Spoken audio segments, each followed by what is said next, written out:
How's it going, Talk Forest TV? My name is Jack and welcome to my preview for Nottingham Forest versus Blackpool, taking place at Bloomfield Road in the Emirates FA Cup third round replay.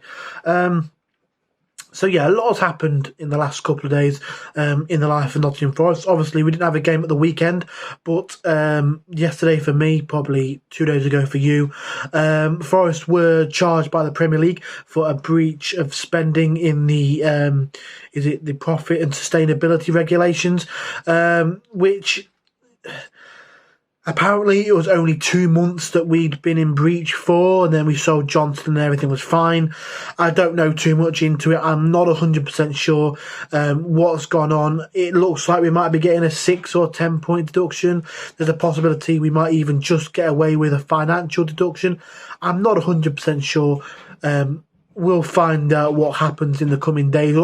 There even is some possibility that we're not going to find out until the end of the season. So we could finish the season and not even know what our deduction's going to be. It's a strange one. I'm not too sure what's going on. But as Nuno said, it's his job to focus on the game. I'm here to bring a preview for the game. So that's what I'm going to do. Blackpool, I've just had a look at their recent results since playing us. It was a 2-1 victory over Burton Albion in the Bristol Street Motors, which used to be the Papa John's, which used to be the, the Checker Trade, and then it was Johnson Paints Trophy, which is what I kind of remember it as. Growing up, it was the Johnson's Paint Trophy. Or the Papa John's, I kind of remember that a little bit as well. But yeah, the Bristol Street Motors, EFL Trophy, whatever you want to call it. They beat Burton Albion 2-1 in that one, and then in the last game in League One they did beat Exeter City 2-0. So it looks like goal scoring isn't a problem. Obviously they scored twice against us, so that's 6 in the last 3 for them. So finding the back of the net isn't really too much of an issue for them. But yeah, we should have beaten them against at the City Ground. A lot of missed chances, spurned opportunities. We should have been beating them, and as a Premier League side, we should be beating any League One team that comes our way. So it's a bit of a disappointing one, really, that we didn't go ahead and do that. But we've got a good chance to. Great, just chopped me. Got a good chance to go ahead and win in this one. I think we should win it. I think we will win it. There is a little bit in me that's saying, well, Blackpool at home, they're going to make it as difficult as they can. Are they going to sneak something? They may well do. But I just feel like, given what's happened over the last couple of days, the players are going to want to really show something to the fans. I know it's not the players' fault. I know the players weren't involved in how much they were bought for, or the club didn't kind of let them choose their wage. I don't think so. It's not really on them to say sorry to us, but I think they'll be wanting to try and go out there and give a really good performance and give the fans a little bit of something to smile about. And I feel like a win in the FA Cup will do that. Definitely put a smile on my face. We saw early on today that Bristol City will be the opponents for whoever goes through.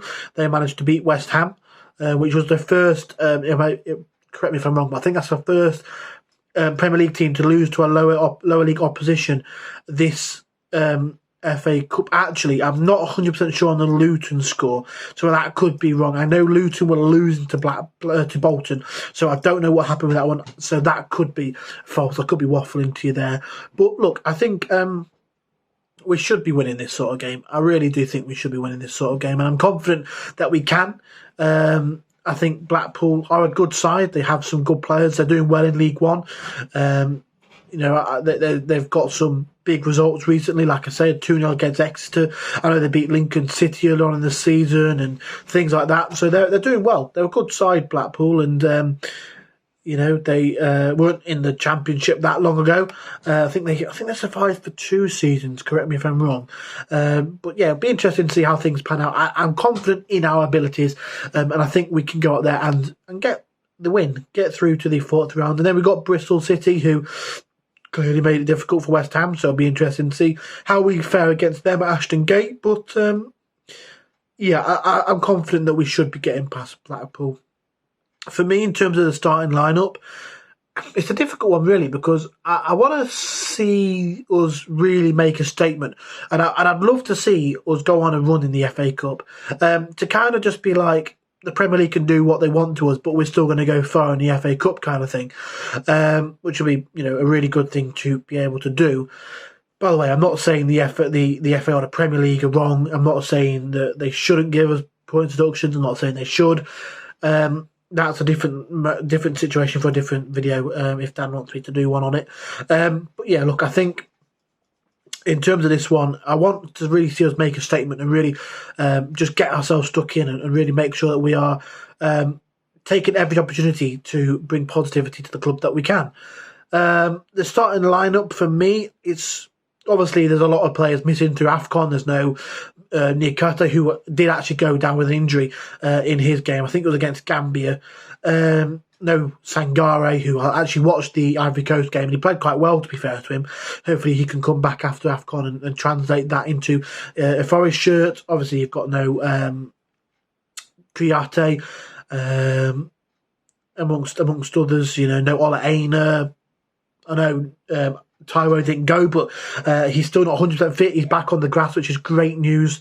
Really is great news. So hopefully we'll see him feature soon. But in terms of the lineup for me, I think I'd rather go with Turner in goal. I'm not sold 100% on either goalkeeper, really, but I think Turner offers a little bit more on that. And I've seen reports coming out saying that Nuno is likely to stick with the two goalkeepers we have, given the financial situation at the moment. We're kind of looking to sell to buy.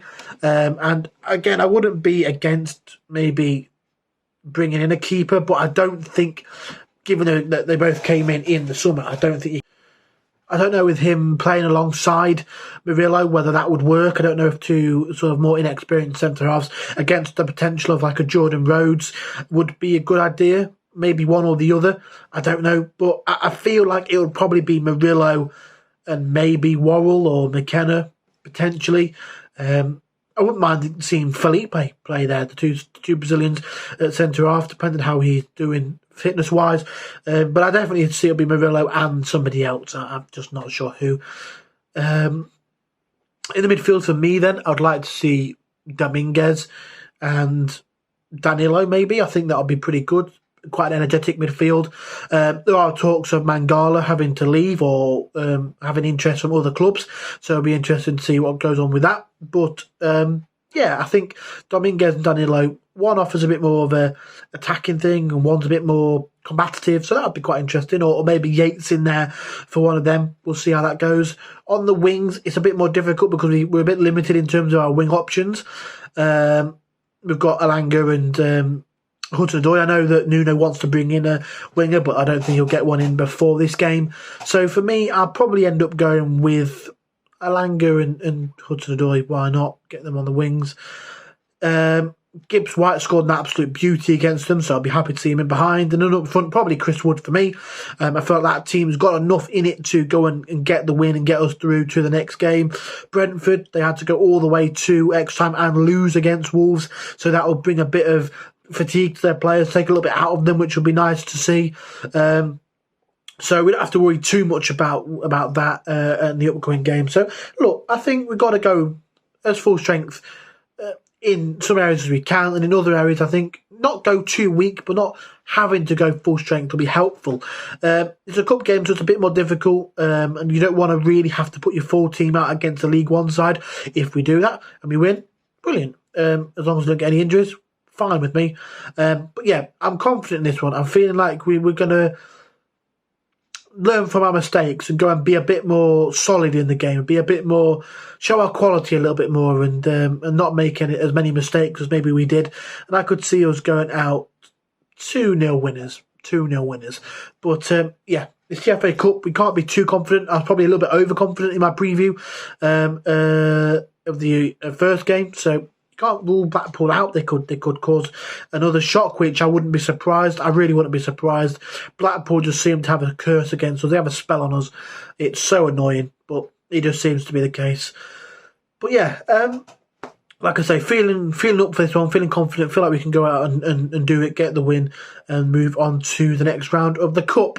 So yeah, let us know in the comment section down below your thoughts on the game, who you want to start, your prediction, and all that good stuff. Like this video if you haven't already. Subscribe to Talk Forest TV if you're new around here. And come on, you Reds. You go out and say, right, well, you're gone. Because yeah, they haven't been great, but they haven't been in a position where I think that's justified, to be honest. But I'd go with Turner in goal for me. Wing backs, I'd like to see Toffolo on the left and Williams on the right. I like the energy. They get forward and they cause problems down the wings. I'd like to see that. In the centre-half position, I think you've obviously got Murillo. I think he's a shoo-in for me. He has to be there. And then to go alongside him, obviously you've got no Niakate, no Bolly. So you've got to pick from probably Felipe, Worrell, McKenna. I'm trying to think of any others. Omobamidele. I think they're the centre-half options we've got. And you know what? I wouldn't be against seeing Andrew Omobamidele in the centre-half position.